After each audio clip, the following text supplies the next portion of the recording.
Your Grace, Lord Bishops, my lords, ladies and gentlemen, first of all, can I welcome you to the Attlee Room of the House of Lords. We're really pleased that you've been able to join us here today for the launch of the Aid to the Church in Need report, which looks at the state of religious freedom and persecution in the world today. We'll be hearing from an illustrious group of speakers, and we're very privileged to have them with us, and we're grateful to some who've travelled halfway across the world to be here, so thank you very much indeed. And it's very good to see members of both houses who have joined us, and you're especially welcome. Barely a day passes without reports of some new atrocity being committed against Christians, whether it's in the continued abduction of hundreds of Nigerian schoolgirls, some raped, some forced to marry, some forced to convert, or in Pakistan, the decision to execute Ashia Bibi for so-called blasphemy, or the continued incarceration of hundreds of thousands of people, mainly Christians, in North Korea. Women like Hei Wu, who came here to Parliament just a few weeks ago, and at a meeting which I chaired, gave a powerful account of her time inside a camp where they torture, where there are beatings, and where prisoners were so hungry that they were reduced to eating rats, snakes, or even searching for grain in cow dung. Michael Kirby, the eminent Australian jurist who chaired the United Nations Commission of Inquiry, told me that he believes that the network of gulags and camps in that country holds some 200,000 people. And in his report he says, the gravity, scale and nature of these violations reveal a state that doesn't have any parallel in the contemporary world.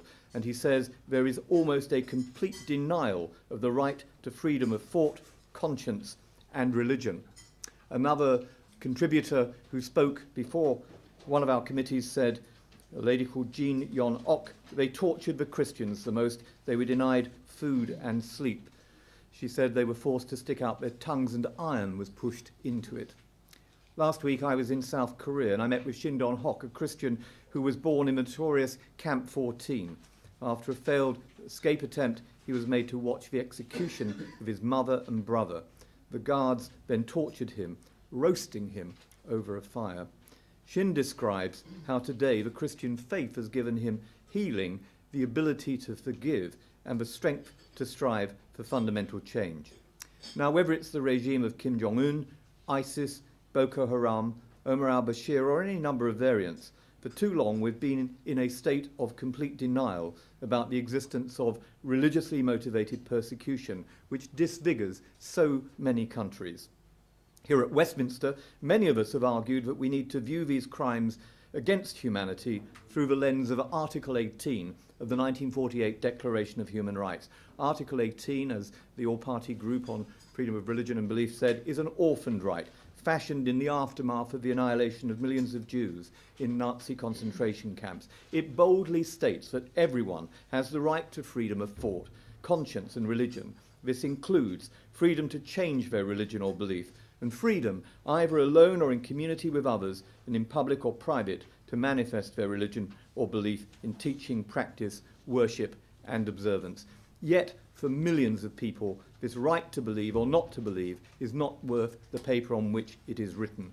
And like the United Nations' much celebrated doctrine of a duty to protect, it creates the fiction that something promulgated will be championed and upheld. This month, the month of November, is a time of remembrance.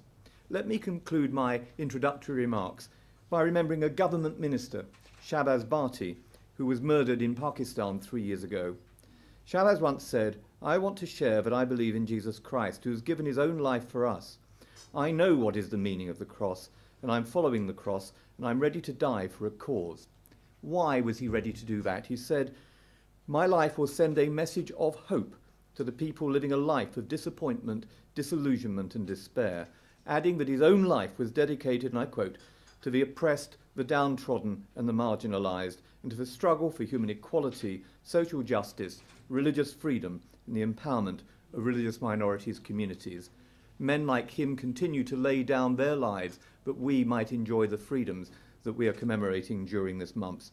Bhatti's ideals and the principles of Article 18 are ideals which should inspire each of us. They're the ideals which inform the crucial work of aid to the church in need. And today we have the chance to have a glimpse of that work and to join with them in speaking out for those who don't enjoy the privileges and the freedoms which are made manifest in this great palace of Westminster. There may appear to be a lot of speakers on our list today, but this simply underlines the need to build a wide cross-section in combating persecution and building up a spirit of religious harmony and coexistence. It's now my pleasure to introduce John Pontifex, who is the head of press and information at Aid to the Church in Need in the UK and has been since 2002. John has travelled widely to countries marked by serious religious freedom violations, notably Pakistan, China, Sudan and South Sudan, the Middle East and the Horn of Africa. Last year he visited northern Nigeria, reporting on the situation for Christians under threat from Boko Haram, and last month he was visiting Erbil in northern Iraq to assess the crisis affecting hundreds of thousands of people fleeing ISIS. He'll now give a summary of the findings of the project for which he's acted as Editor-in-Chief, the Religious Freedom in the World Report 2014, which was referred to just now by His Royal Highness the Prince of Wales.